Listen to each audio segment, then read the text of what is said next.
श्री शिवाय नमस्तुभ्यम। हर हर महादेव। दोस्तों, आप सभी लोग जानते हैं कि 2 सितंबर 2025 यानी मंगलवार को पड़ रही है भाद्रपद महीने की 10वीं तिथि। और दोस्तों, यह वह तिथि है जो भाद्रपद महीने में पड़ने वाली सबसे बड़ी तिथि है, क्योंकि यह मंगलवार के दिन पड़ रही है और इसका बहुत ही बड़ा और विशेष महत्व होता है। पूजनीय गुरु जी ने कहा है, अगर कभी भी मौका लग जाए और भाद्रपद महीने की 10वीं तिथि मंगलवार को पड़ जाए तो आप लोगों को 11 गेहूं के दाने वाला उपाय तो अवश्य करना चाहिए, क्योंकि इन दिनों का संयोग बहुत ही काम आता है। और दोस्तों, पूजनीय गुरुजी ने अपने शिव पुराण की कथा में बताया है, इस दिन आप लोगों को 11 गेहूं दाने वाला उपाय तो अवश्य करना चाहिए, क्योंकि ऐसा दिन पूरे साल में सिर्फ एक ही बार आता है। और दोस्तों, आप सभी लोग जानते हैं कि मंगलवार का अगर सबसे बड़ा कोई उपाय है तो वह 11 गेहूं के दाने वाला उपाय है। तो दोस्तों, इस मंगलवार के दिन आप लोगों को इस 11 गेहूं वाले उपाय को जरूर करना है।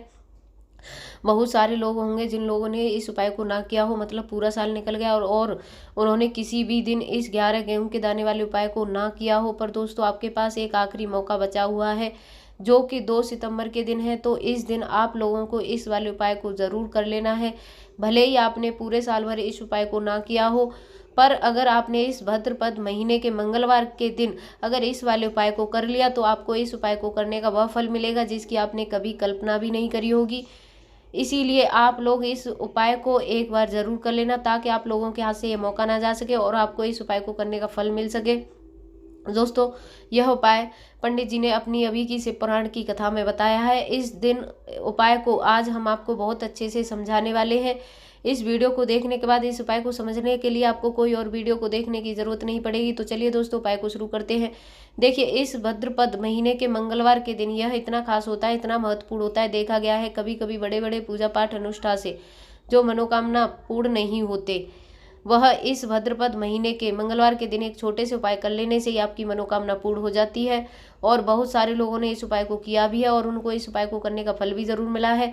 अगर आप लोग भी इस उपाय को मंगलवार 10वीं के दिन करना चाहते हैं तो आप इस उपाय को पहले अच्छे से समझ लेना, सुन लेना, उसके बाद में करना। आपको इस उपाय का फल जरूर मिलेगा। और इस उपाय को कर लेने से आपके घर में चाहे किसी भी प्रकार का दुख और समस्या क्यों ना चल रही हो, आपको उसका कारण भी नहीं पता है कि यह समस्या किस कारण से चल रही है, उसका कुछ भी कारण हो सकता है, जैसे पितृदोष हो सकता है या किसी भी तरह का मंगल दोष भी हो सकता है।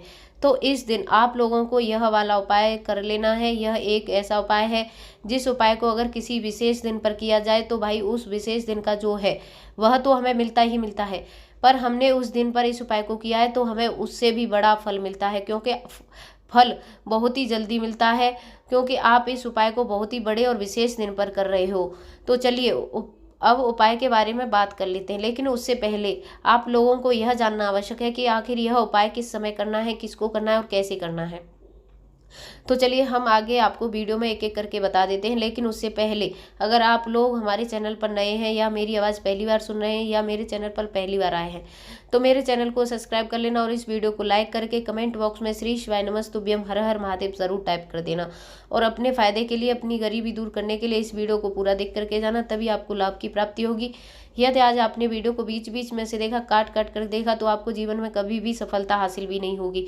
तो दोस्तों, इस 11 गेहूं के दाने वाले उपाय को हमें इस मंगलवार के दिन कैसे करना है, किसको करना है, किस समय करना है और कहाँ पर करना है, यह सारे सवालों के जवाब आपको इस वीडियो में मिल जाएंगे। और जो यह वीडियो देखेगा भाई, उसको 11 गेहूं के दाने वाला उपाय तो जरूर करना चाहिए, क्योंकि इस दिन एक गेहूं के दाने का भी बहुत ही बड़ा और विशेष महत्व होता है। और जब बात आ जाए 11 गेहूं के दाने की तो यह सोने पर सुहागा वाली बात हो जाती है और यह एक बहुत ही बड़ा उपाय हो जाता है इस मंगलवार 10वीं तिथि का।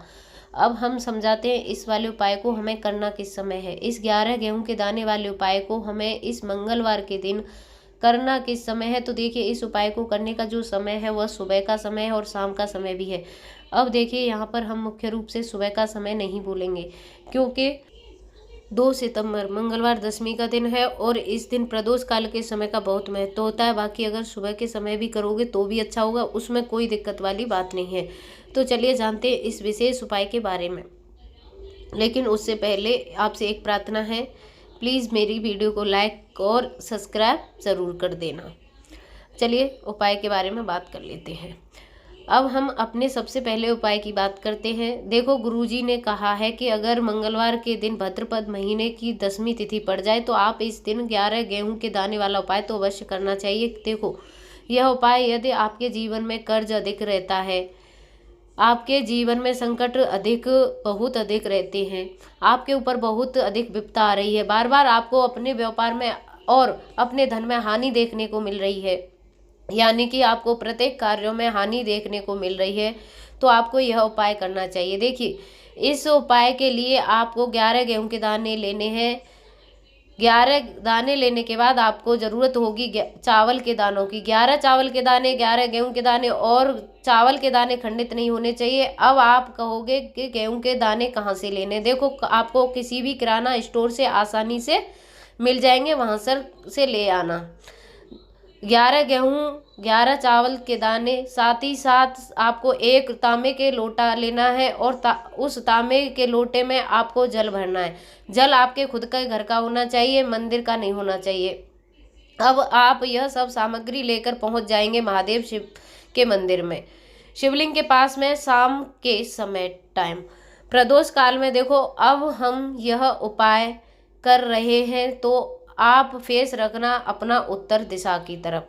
अब यहाँ पर जो हम आपको क्रम बताने जा रही हूँ ना, उस मेरे क्रमों को बहुत ही ध्यान से सुनिएगा। महादेव को अगर कोई सबसे प्रिय है ना, तो उनकी सबसे छोटी पुत्री, जिनका नाम माता शोक सुंदरी, जो आपके पास में चावल के 11 दाने हैं, उन चावल के 11 दानों को माता शोक सुंदरी वाले स्थान पर आपको अपना नाम और गोत्र बोलते हुए समर्पित कर देने हैं।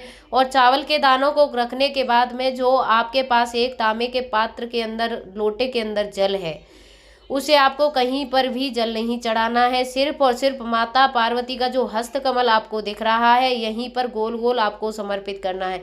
उसी जल को और कहीं भी आपको नहीं चढ़ाना है, ना तो माता शोक सुंदरी वाले स्थान पर, ना शिवलिंग के ऊपर। आपको यहाँ पर गोल गोल जलाधारी पर आपको उस जल को समर्पित करना है। अब आपके पास में बचे हुए हैं 11 गेहूं के दाने और बचे हैं। उन 11 गेहूं के दानों को आपको अपनी मनोकामना, अपनी विश कहते हुए महादेव की शिवलिंग के ऊपर अगर आप मंगल प्रदोष काल में समर्पित कर देते हो तो आपकी जो भी मनोकामना होगी, जो भी विश होगी, महादेव पूरी जरूर करते हैं। अन्न को समर्पण करने से, उस खासकर गेहूं के को समर्पण करने से हमारी इच्छाएं पूरी होती हैं। और अगर मन में, तन में सबसे सुंदर संयोग भी नहीं होगा सकता है। आपकी इच्छाओं को पूरा करने के लिए बहुत स्पेशल, बहुत प्यारा सा उपाय है। आप सभी को जरूर करना है। ध्यान में रखिएगा, यह उपाय प्रदोष काल में करना है। देखो, गुरुजी ने कहा है, भगवान शिव जी की शिवलिंग पर 33 कोटि देवी देवताओं का वास होता है। अगर हम शिवलिंग के सामने कुछ भी उपाय करते हैं तो हमारे सभी देवी देवता हमसे खुश हो जाते हैं। यह उपाय आपको अवश्य करना है। देखो, सुबह के टाइम नहीं कर सकते हो।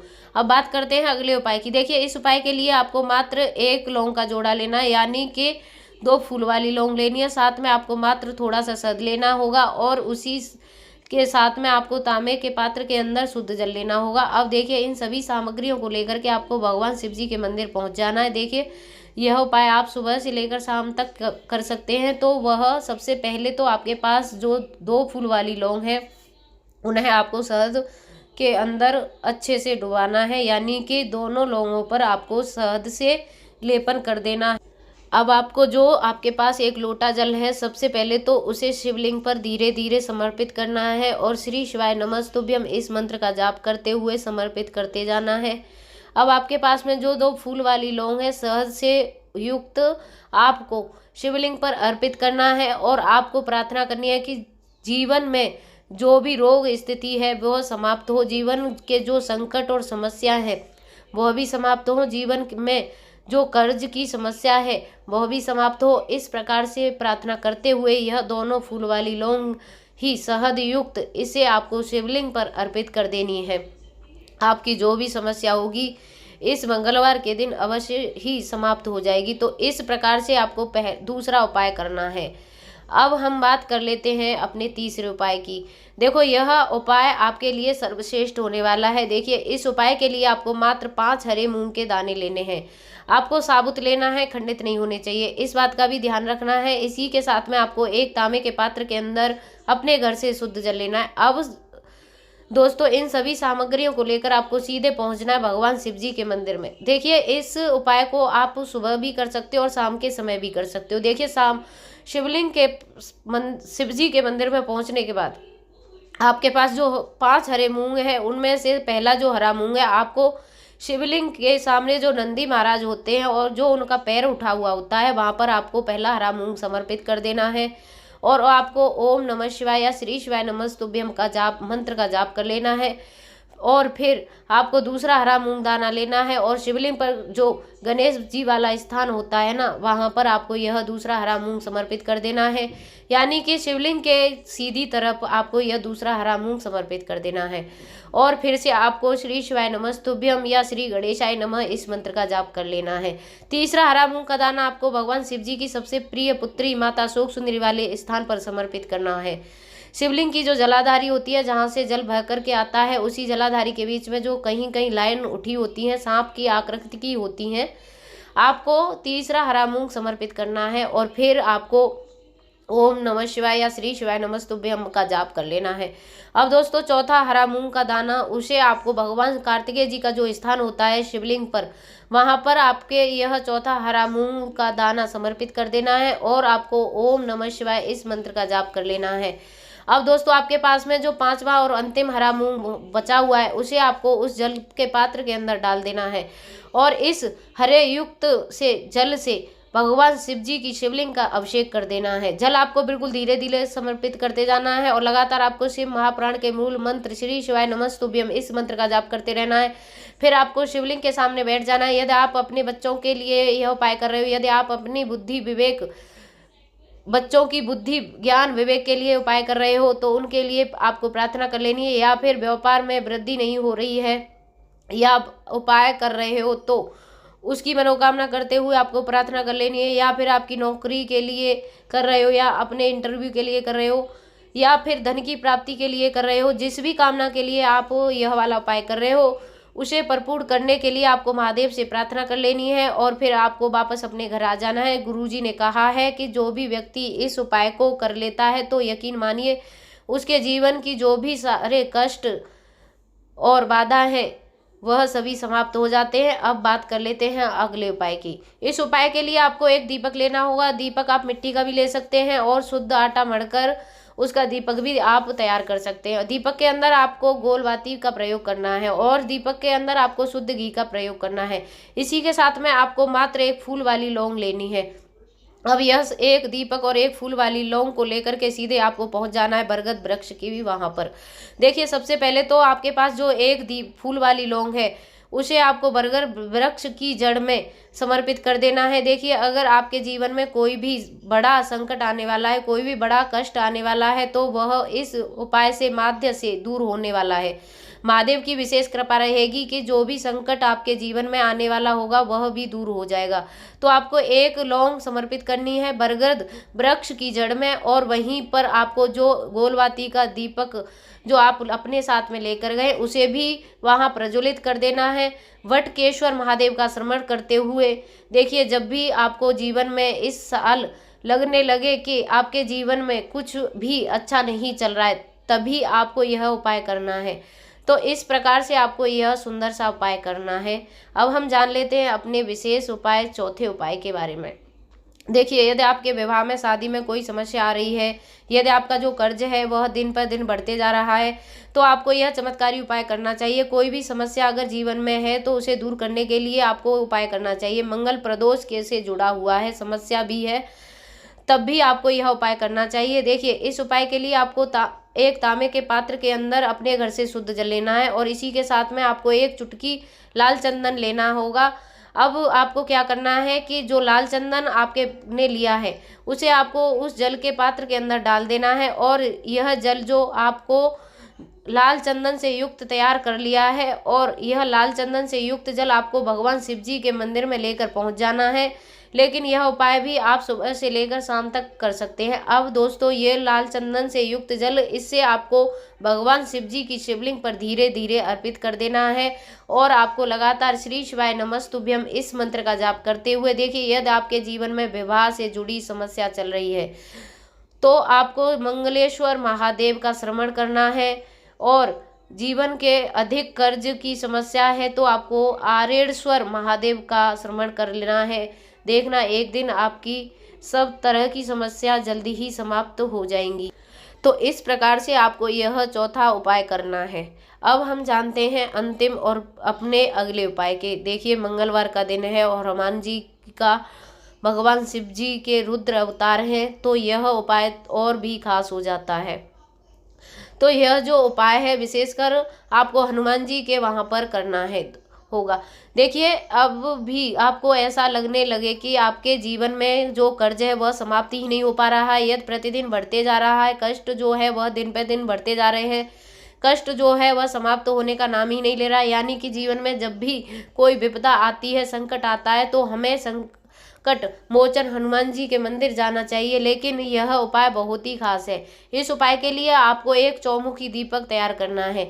आपको एक दीपक लेना है, दीपक के अंदर 4 बाती लगानी है। देखना, बाती के लिए आपको मोली वाला जो धागा आता है कलावा, उसकी बाती बना सकते हैं, या फिर आप सफ़ेद रुई की भी 4 बातियां बना सकते हैं। अब आपको लेना है एक कटोरी सरसों का तेल, और अब इन दीपकों के अंदर या तो आपको चमेली का तेल डालना है, या फिर जो आपके एक कटोरी सरसों का तेल लिया है उसमें आपको सरसों का तेल डाल देना है। और इसी के साथ में आपको मात्र एक फूल वाली लौंग भी ले लेनी है। देखिए, अब जो यह दीपक और लौंग है, इस दोनों का आपको हनुमान जी के मंदिर में लेकर पहुंच जाना है। अब सबसे पहले तो यह चौमुखी दीपक, इसे आपको हनुमान जी के सामने प्रज्वलित कर देना है। दीपक को प्रज्वलित करने के बाद आपको वहीं पर हनुमान चालीसा का पाठ करना है, या फिर आपको आरणेश्वर महादेव मंगल स्रोत का पाठ भी कर सकते हैं। अब आपके पास जो एक फूल वाली लौंग है, इसे आपको अपने सीधे हाथ में रखना है। आपको प्रार्थना करनी है हनुमान जी से कि जीवन की जो भी कष्ट है, विपदा है, वह सभी आपकी दूर हो कृपा से, उनकी कृपा से। यह जो एक लौंग है, इसे भी आपको उस चौमुखी दीपक के अंदर डाल देनी है और अपनी मनोकामना बोल देना है। गुरुजी कहते हैं कि कुछ भी दिनों में आपकी सब मनोकामना पूर्ण होने लग जाएंगी। तो इस प्रकार से यह सुंदर सा उपाय कर लेना है। बात कर लेते हैं अगले उपाय की। एक गोलबाती का दीपक लेना है। आप मिट्टी का भी ले सकते हैं, या अपने घर से शुद्ध आटा मढ़कर उसका दीपक तैयार कर सकते हैं। इसके बाद में आपको लेना है शुद्ध गाय का घी। अगर वह नहीं है तो आप कोई भी देसी घी इस्तेमाल कर सकते हैं। इससे आपको दीपक प्रज्वलित करना है। देखो, अब यह सब सामग्री लेकर आपको जाना है प्रदोष काल में अपने घर पर तुलसी जी के घेरे के पास में। देखो, यह उपाय तो आपको अवश्य करना चाहिए। देखो, वहां पहुंचकर सबसे पहले यह दीपक आपको प्रज्वलित कर देना है। ओम नमो भगवते वासुदेवाय, इस मंत्र का जाप 21 बार करना है। इसके बाद में आपको सीधे हाथ में थोड़ी हल्दी लेकर उस दीपक में आपको अपना नाम और गोत्र बोलते हुए डाल देना है। इसके बाद में माता लक्ष्मी से आपको प्रार्थना करनी है कि हे महालक्ष्मी, हमारे सभी दुख कष्टों को खत्म करो। हे महादेव, हमारे सभी दुख और तकलीफों को खत्म करो। इस भावना से यह वाला सुंदर सा उपाय करना है। अगर दोस्तों आपको यह वीडियो पसंद आई हो तो इस वीडियो को लाइक करके वाणी भक्ति चैनल को सब्सक्राइब कर लेना। मिलते हैं नेक्स्ट वीडियो में, तब तक के लिए हर हर महादेव। ओम नमः शिवाय।